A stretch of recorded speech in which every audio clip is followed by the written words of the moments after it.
జగత్తుగా పరిణమించి కనపడుతోంది. కాబట్టి వీళ్ళిద్దరెవరు నిజానికి శివపార్వతులు, ఆది దంపతులు.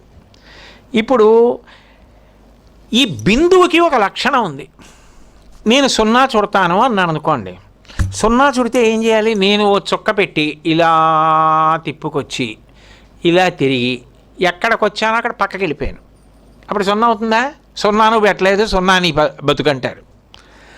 ఎక్కడ మొదలెట్టానో అక్కడికే వచ్చేసి మళ్ళీ ఆ చుక్క దగ్గరే ఆగిపోయాను అనుకోండి, సున్నా పెట్టాను. సున్నా అంటే ఏంటి? పూర్ణం.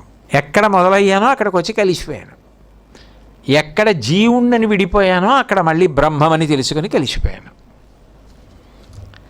అంటే ఏ బిందువు దగ్గర మొదలయ్యానో ఆ బిందువు దగ్గర పూర్తి అయిపోవాలంటే ఎవరి అనుగ్రహం ఉండాలి? అమ్మవారి అనుగ్రహం ఉండాలి. శివశక్తి ఐక్యరూపిణి లలితాంబిక. అందుకు సంగీతంలో సప్తస్వరాలు సా దగ్గర మొదలుపెట్టి కిందకొచ్చి మళ్ళీ సా దగ్గరికి వెళ్ళి కలుస్తాయి. ఆరోహణ అవరోహణ.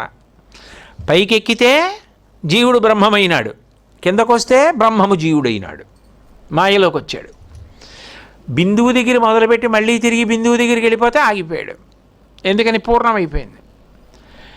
ఆ బిందువు దగ్గరికి వెళ్ళకపోతే పక్కకి వెళ్ళిపోయినంతసేపు ఎక్కడో అక్కడ తను బయలుదేరిన చుక్క దగ్గర మళ్ళీ కలిసిపోయే వరకు అలా తిరుగుతూనే ఉండాలి, పూర్ణం కాలేదు.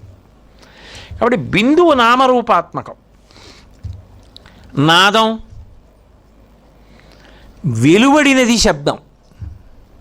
మీకు తేలిగ్గా ఉండడానికి నేను చిన్న ముక్కలుగా మాట్లాడడానికి ప్రయత్నిస్తున్నాను. పైకి వస్తున్నదంతా శబ్దం అంటారు. పరా పశ్యంతి మధ్యమా వైఖరి అని. ఏది లోపల నుంచి బయటికి వస్తోందో దాని శబ్దం అంటారు. ఇప్పుడు నేను మాట్లాడుతున్నప్పుడు శబ్దం వస్తోంది. ఈ శబ్దములు రావడానికి ఆధారమైనదేదో ఉంది, అది నాదం. అప్పుడు ఈ శబ్దములన్నీ మళ్ళీ దేని యందు అణిగిపోతాయంటే నాదమునందు అణిగిపోతాయి.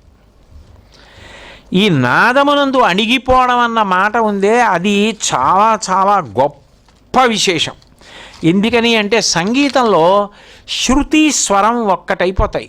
అప్పుడు అప్పటి వరకు శబ్దం, సంగీతం పాడుతున్న వ్యక్తి ఏమవుతాడంటే తాను ఏ శబ్దము, ఏ సంగీతము, ఏ గమకము, ఏ శృతి, ఏ స్వరాన్ని పాడుతున్నాడో దాని యందు తాను లీనమైపోతాడు.